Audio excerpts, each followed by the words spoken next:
Hey friends, it's Rosie from iHeartRecipes.com, and in this video, I'll be sharing my recipe for spicy barbecue shrimp.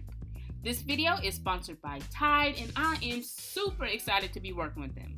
Now, y'all know I love barbecue everything. However, barbecue is super messy, so later on, I'll be sharing my tips and tricks on how I remove those stubborn barbecue stains. Now, to get started with this recipe, you'll need some shrimp, of course.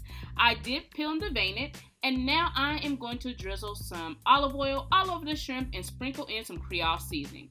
FYI, I did leave the tails on, just so you know, and now I'm going to toss the shrimp. Now let's drizzle in some spicy hot sauce, and then we're going to give everything a nice toss once more. And now we can start lining our shrimp on a foil-lined sheet pan. Now at this time, your oven should be preheated on 350, and we are actually going to bake the shrimp once we're done placing all the shrimp on top of our sheet pan.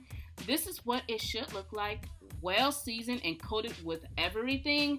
And now we're going to bake the shrimp again on 350, and as you see, they are uncovered.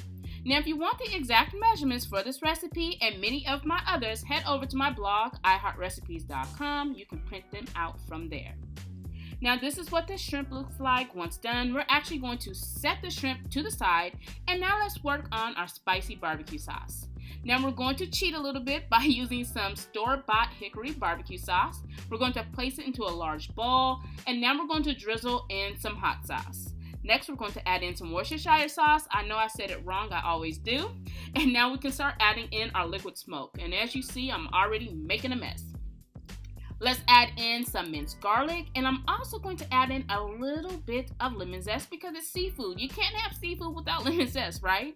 Let's mix everything until it's well combined, and now we can start adding in the shrimp. You want to make sure you add all that shrimp in there, and we're going to toss the shrimp until it's nicely coated with our spicy barbecue sauce. Now, once it is, we're going to line the shrimp right back on the sheet pan, same sheet pan, because we don't want to dirty up any more dishes. And once the shrimp is all on there, let's place it back in the oven, but this time on broil. Now, somewhere down the road, while flipping and tossing that shrimp, I got barbecue all over my shirt, but I removed my stubborn stains by using Tide Pod. Now, I cannot stress enough to all of my fellow cooks how wonderful these Tide Pods work. I've been using them for years, and I always get amazing results. Now, I just broiled the shrimp until the sauce was nice and sticky, and now I am ready to serve. To add more spice to my shrimp, I'm going to add some red pepper flakes. That is optional, and I'm also going to sprinkle some parsley flakes just to add more color. And you know what? I am good to go. Really easy, super simple. You got to try this recipe. Don't forget to print out this recipe, and as well as many of my others, head over to my blog, iHeartRecipes.com.